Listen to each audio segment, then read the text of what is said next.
Today on Isolation Nation, one of Canada's greatest drummers ever. Jeremy Taggart, the guy has always marched to the beat of a different drummer. When you hear his mental health story like me, you'll want to beat the drum for him. Plus, Dr. Stein wrote a book on dealing with stress. Perfect guy for today. Says it's all about the 3 C's. Contemplation, consultation, and cooperation. Those aren't them, but they rhymed with Isolation Nation. And oh yeah, one more thing about him. Ever wonder who selects these people? Meet Kara. I'm a glutton for punishment. That's right, Dr. Stein. I'm willing to try anything once. That is so fascinating. Reading about him, learning that, all of these really big shows turn to him and say, hey, can you help us filter through and find contestants or whatever you would call them? And, I don't know if they use these words, but could you find some really crazy people for us? That may be the way they word it. We'll find out in a second. He's listening to us right now, or me right now, and he's going to join us. But he also wrote a book on how to make stress work for you. And could there be anything more relevant right now in our lives than making stress work for us? Because has there ever been a time in our lives, I mean, unless you were alive during World War II, I bet you have never expressed and felt stress the way many of us are feeling. That's coming up, but right now my buddy Jeremy Taggart joins us. You remember him, of course, from Our Lady Peace. Our mutual buddy Bob Makowitz told me you were one of the best drummers ever, and therefore I'm going with that. How are you? I'm good. How are you doing? Thanks for having me on. And it's good to see you. My friend Bob Makowitz, who I love.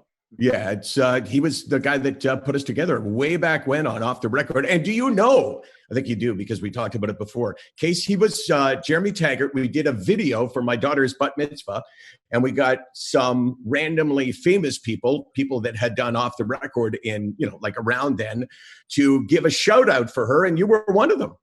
Yes. And I'm glad I did that because it's a great thing to have in common after the fact to throw out there. Hey, by the way, you helped out at my bat mitzvah. It's awesome. Also, it's, let's face it, I don't like to take credit for it, but it kind of made you who you are, right? Our Lady Peace was nothing before the Casey Landsberg bat mitzvah tape. And after that, shoo! That's it. You have a podcast now, which I really do enjoy, Taggart and Torrens, with Jonathan Torrens. And that's something you devote a lot of time and a lot of energy. And now you're expanding on, right? Yeah, we actually, we did a book that came out on HarperCollins that did really well. And now we have an album coming out on Dine Alone Records coming out in June. And our next single comes out on May 8th. So, it's interesting. The landscape now for performing in music, that there's no live shows, but we're actually doing our first online show coming up through Side Door Access. So that's kind of a new way people are getting at least a chance to see live performances. I have known you obviously for a lot of years through you being a musician and me being the host of a show. But I've also, in the last, 4 or 5 years, because we have a mutual friend that we both adore named Bob Travis, who tragically lost his son to suicide and has created different ways to raise money in his name. One of the charities that he has supported is Sick Not Weak. And something I didn't realize until we met at the golf tournament was that your family has really been devastated by mental health challenges. Absolutely. Thanks for mentioning Bob. The Stomp the Stigma tournament has always been something special, and it's great to kind of have that conversation, something with a lot of people that are not normally in that situation, to talk about suicide and talk about those kind of things. And I've had personal issues with suicide. My brother took his own life last year, a couple of weeks after my father passed away.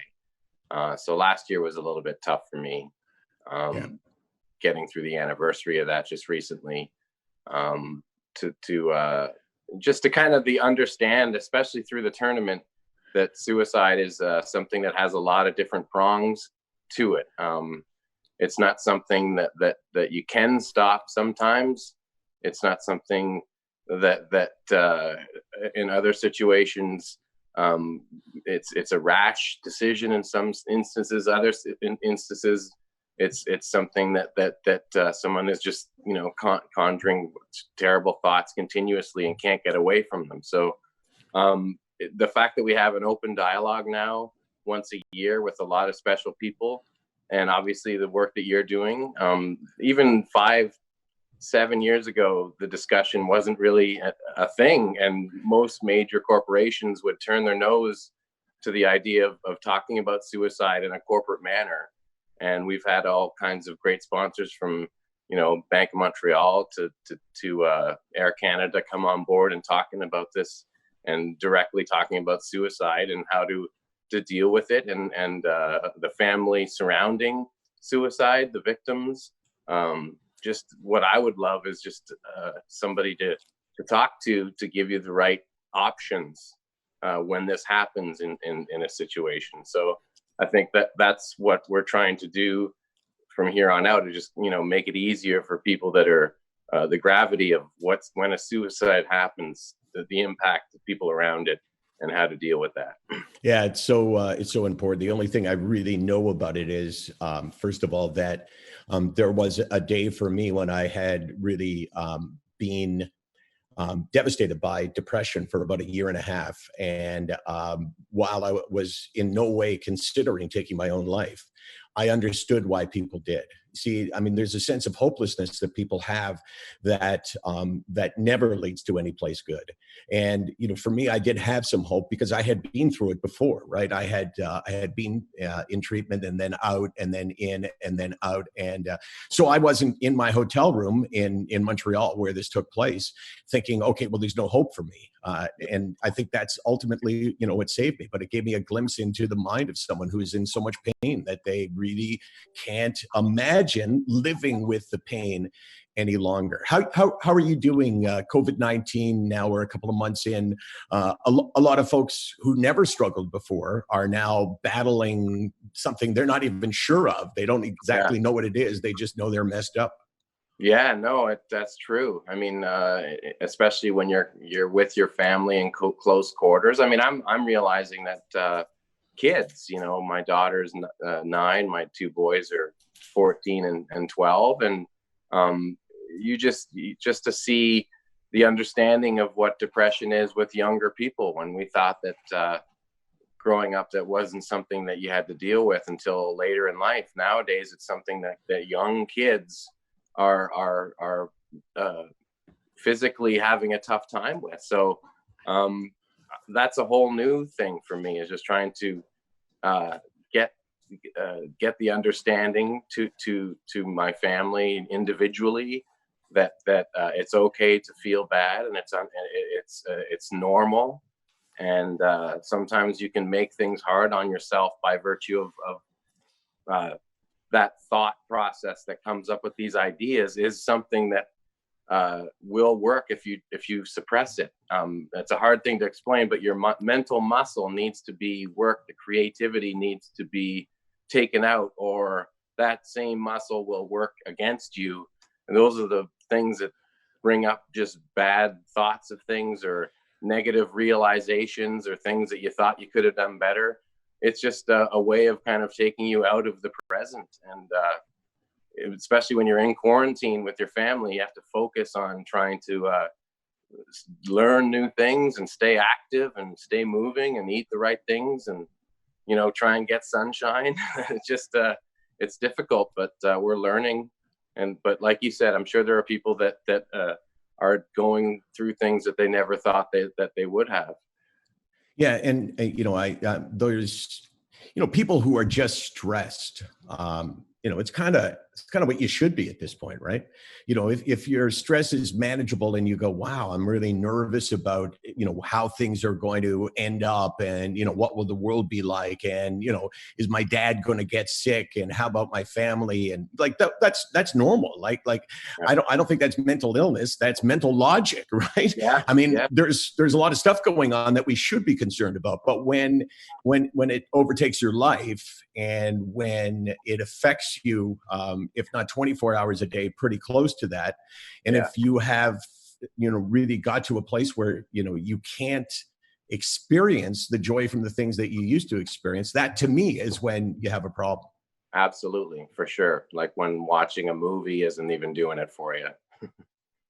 Yeah, well, you know, I mean, I'm not going to lie to you, Jeremy. My standard for watching television it's fallen dramatically. You know, how many, you can't watch, like you watch everything on Netflix and Crave and everything on Prime, and then Hulu and what else? FX. You know, like there's great shows, but when you run out, you don't go, okay, you know what? I'm done with TV.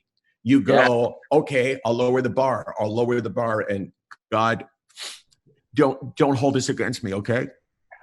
I've been watching the Hallmark Channel. No. I have been. I swear, it's terrible. It's terrible. Movies all year. I'm so ashamed. And Saturday night, I'm looking forward to the debut of. Do you remember what it's called, Case?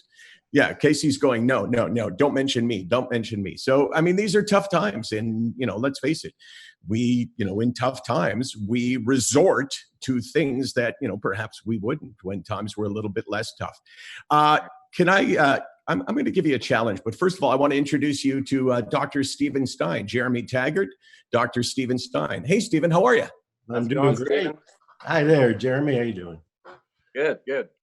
What did you think of Jeremy, what he had to say? I mean, I'm not looking for you to go, Jeremy's an idiot, because he's not. But I mean, you know, he made a lot of comments that are right there in your wheelhouse. He did, and it's great from experience. And one of the things I really liked that he said is when he talked about mental muscle, because that's really important. I use a different term. We call it mindset. But it is like muscle if you have to work at it and build it up. And for some people, it's more of a challenge than others. So you are you're a doctor, a PhD in psychology. You do a lot of different things. You've consulted for military, right? Both Canada and the United States. Yeah. Yeah. I mean, I find that I'm kind of a military historian, only by interest. It's not like, you know, it's not like I have an expertise in it, but go ahead, quiz me on World War II, in particular D-Day. Come on, Doc, fire it at me. But, you know, just the breadth of things that you've been able to do with this PhD in psychology, I think is probably really unusual for sure. And you wrote a book. Tell me about the book that the byline is, you know, using stress. I could, it's right here. Yeah, making stress work for you to achieve your goals. Your life goals. Yeah, it's work that actually a lot of the work came out of the military. My colleague, my co-author, Paul Bartone, is a retired colonel, psychologist, and taught at West Point. And he started that work actually about 25 years ago. And we got together and decided to bring the work out to the public. 25 years of research, much of it in the military. Most people don't know about it, tied away in these academic journals. And I said, you know, we got to bring this out, tell the world this is really, really important stuff. So that's how I got into it. Right. And I would like you to, for you to give us a few tips in making stress work for you. I mean, it's not exactly 100% what the book was targeting. I mean, you weren't targeting pandemic, nor, obviously nobody knew about that at the time. But I think it's really important to take the work that you've done there and apply it to the situation you're in. By the way, Jeremy, I have a challenge for you. I don't know if you're willing to accept this. I want to give you some time, but sure. I'm going to challenge you. I remember at the golf tournament this year, I think you were drumming on, was it glasses that you were hitting? I'll drum on anything. Okay, so I'm going to throw out randomly 3 things, and I'll give you sort of a range because I don't know if you have all of these items. I'm going to say a pot or a pan. I'm sure you've got a pot or a pan. Sure. I'm going to say some kind of, maybe a pill bottle, vitamin if you have it. I mean, almost everyone's got a vitamin. And a chair, a footstool, a stool, something like that. Those 3 items. You could go and get them and then bring them back, and then at the end of the show, you'll have your chance for your drum solo, maybe your best opportunity since the Casey Landsberg bat mitzvah tape. All right, man. I'm going to try and round up that stuff, and I'll be right back in a bit here. Oh, by the way, Bob Travis says hi. Hey, Bob. Love Bob. Yeah. I'm texting with Bob all the time. We're having good laughs. You better not be. Are you texting with him right now? Because that's offensive, no, man. I want your utmost attention. I'll be right back. So, Doc, I want you to give us, if you could, some portable tips that you think will make a difference for people who are either struggling for the first time at this point or have had, like me, mental health challenges that for some are magnified at this time. All right. And I'll relate them to the 3 C's, which you didn't quite get right at the beginning of your show. Hey, just because you say they're your 3 C's, they don't have to be my 3 C's. Yeah, okay. Well, you can write your book about your 3 C's, but mine are a bit different. The first one we call commitment. And what that refers to is really having a purpose, having some reason to exist, being interested in things. So in terms of what you're doing now during the pandemic, what we suggest is that people go back and find something they're interested in and pursue it. There's a recent study where they looked at all this work on depression and looking at what the most effective strategies were.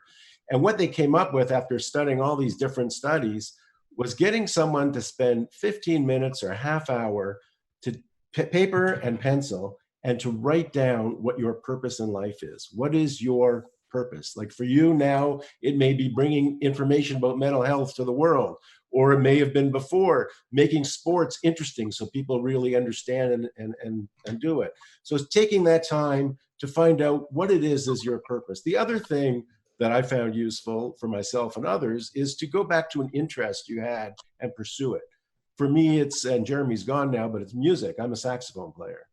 And I'm spending more time learning and catching up on saxophone playing because we got lots more time on our hands. So it could be gardening, it could be any number of things, cooking, knitting. Find something you really enjoy doing and spend time. The second C is control. And that has to do with understanding what things you can control and what things you can't, right? You can't control the virus that's out there spreading, but you can wash your hands. You can control the social distancing. And, anxiety is caused a lot by worried about things you can't control. So a lot of what this has to do with is finding your zone of control, the things you actually can manage, and not to pay as much attention to those that you can't. And the third C is challenge.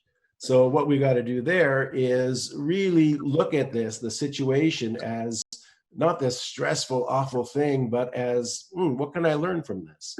Let's try and find something interesting out of this experience. Like, look at you, you got this show that all these people are watching who'd ordinarily be at work right now. No, they wouldn't be watching you, right? So there's something that we can pull out of this situation that maybe has a silver lining.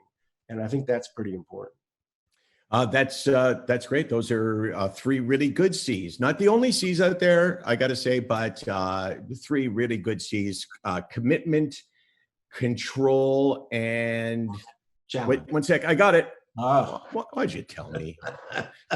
I was afraid you wouldn't get it. So that is a big part, obviously. You're a serious psychologist, but you also have this, I wouldn't call it a hobby, but an outreach of psychology to assist reality shows in selecting contestants. And, let's face it, we all want to be on a reality show. Roll it, Phil. Okay, Doc, you gotta hook me up. Look, I can handle rejection. Just watch if I heard this. First person voted off the island.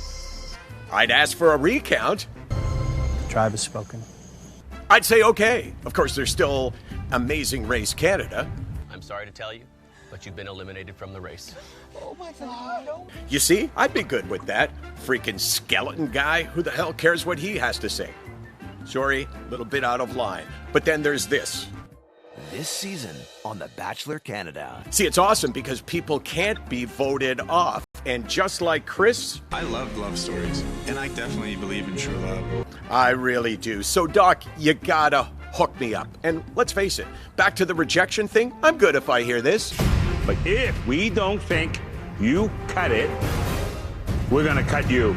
Yeah, I'm good with that. Or maybe not. Maybe I'll cut you back, Master Chef Canada. I'm okay now, Doc. You gotta hook me up. I lost my head. What can I say? Yeah. But so I'm, I think anybody, I mean, you must be thrilling at parties. People must go when they find out what you do. They must ask you a million questions. So let me be a contestant.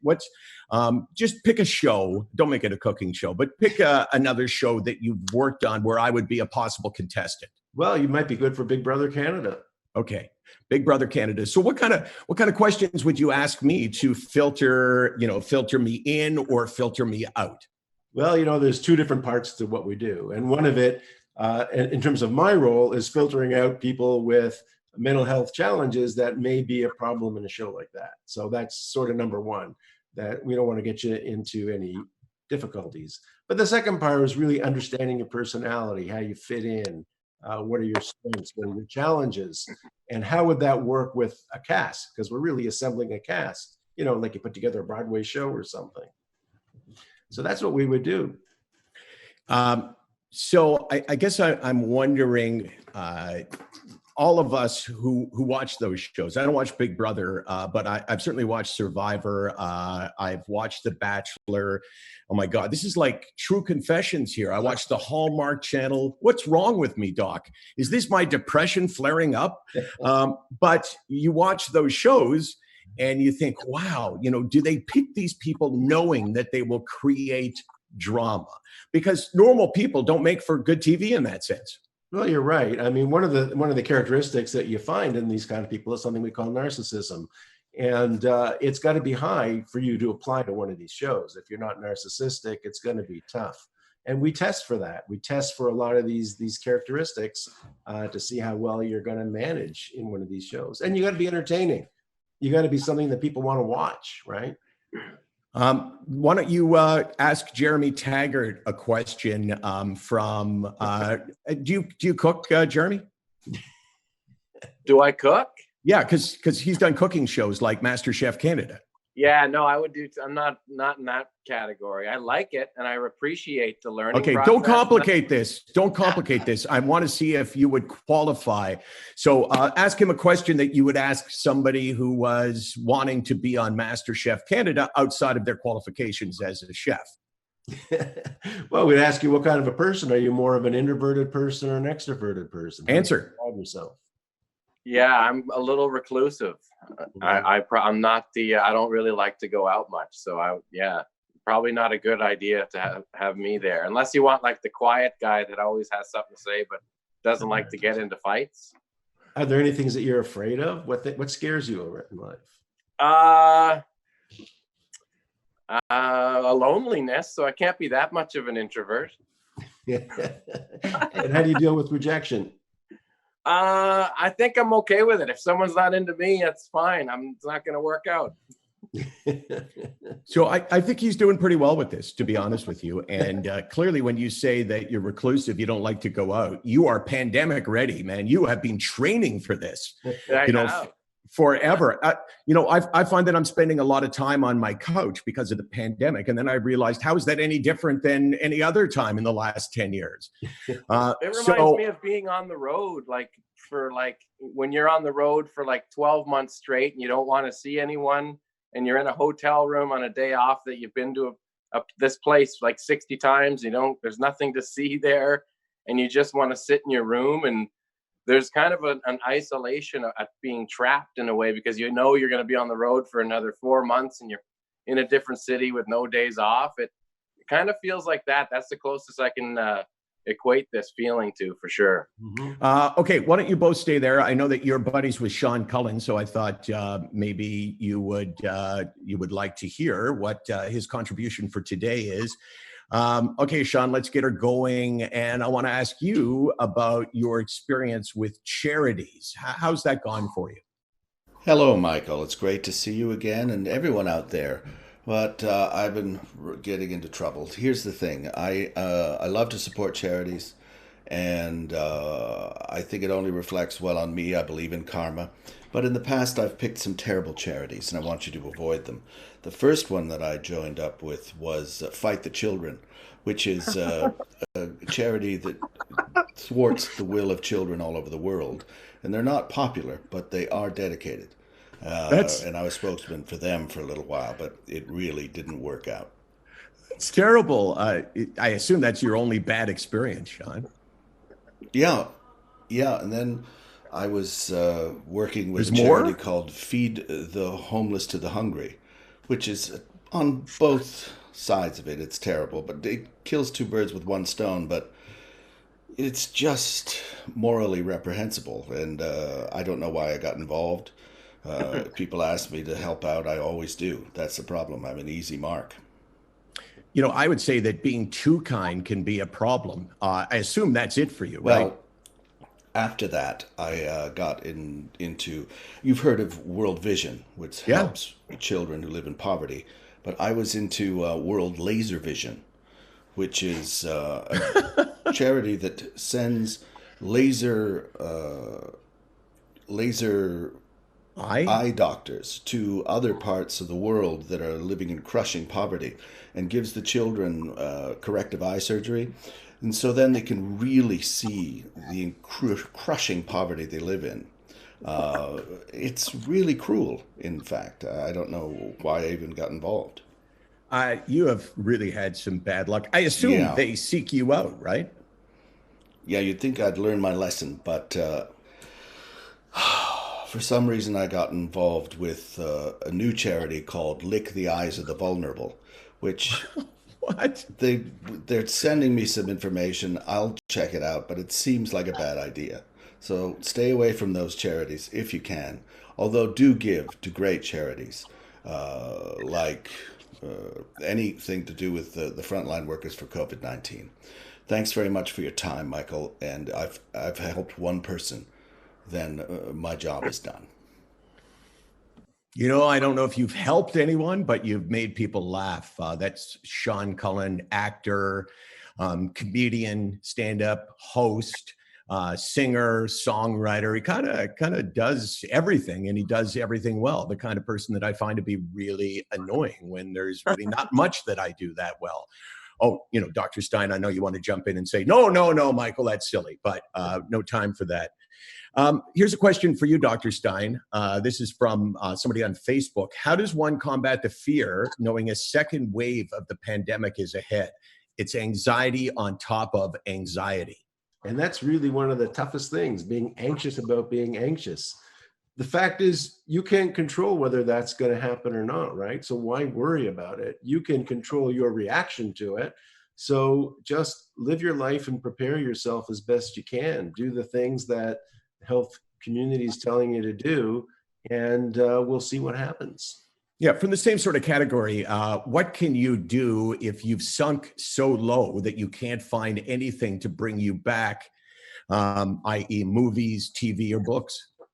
Well, you know, social support. That's when you really want someone to talk to. And whether it's someone in your family or where it's a professional therapist, you really want to find someone that you can connect with, because that's probably one of the most important things at that point, is connecting with someone.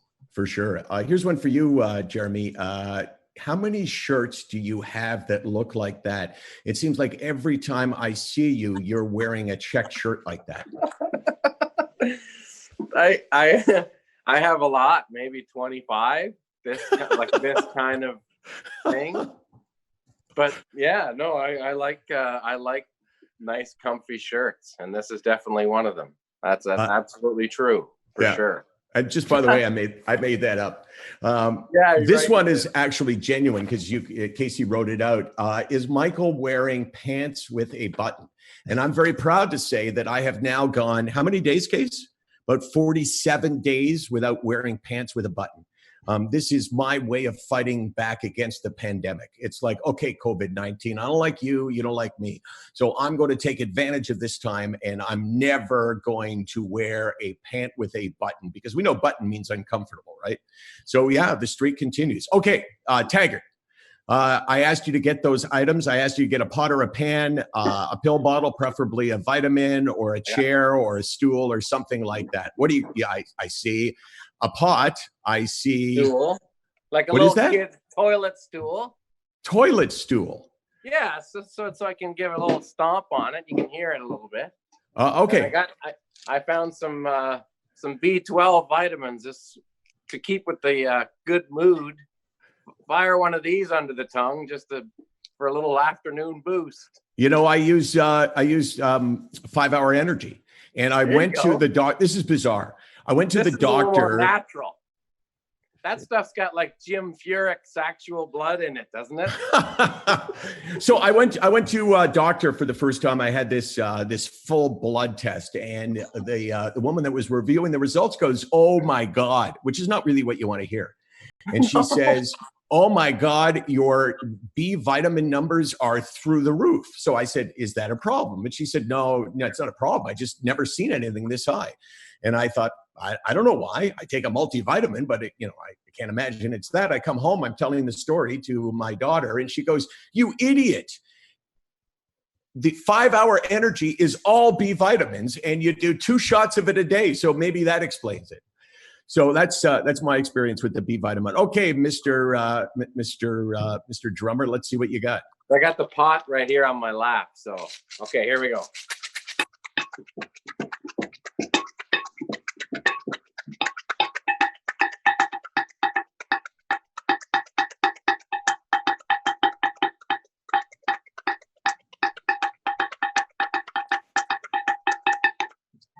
How's that?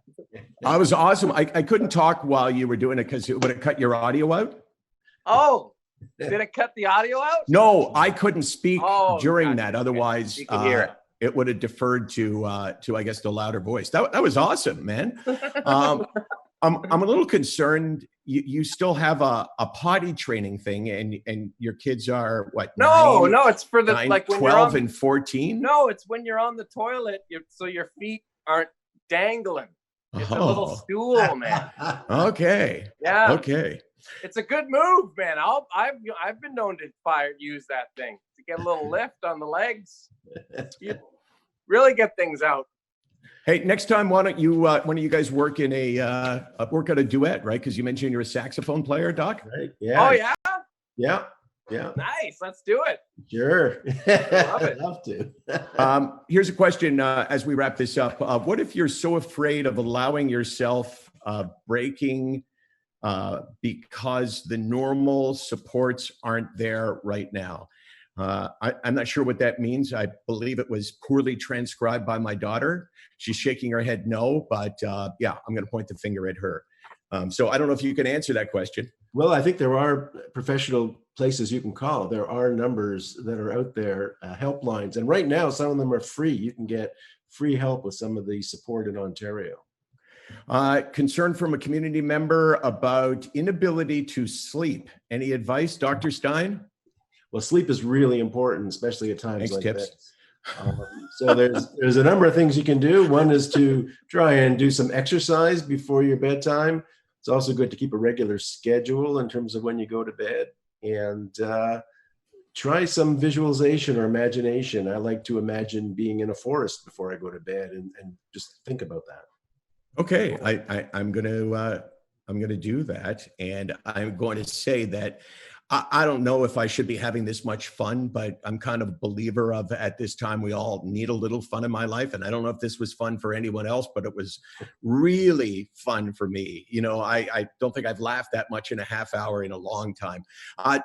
Stephen, thank you for doing this. Thank you for sharing important advice, and thanks for like really playing along in something that's fascinating, which is your relationship to reality shows. Do you watch reality shows, by the way? Mainly the ones that I'm working on.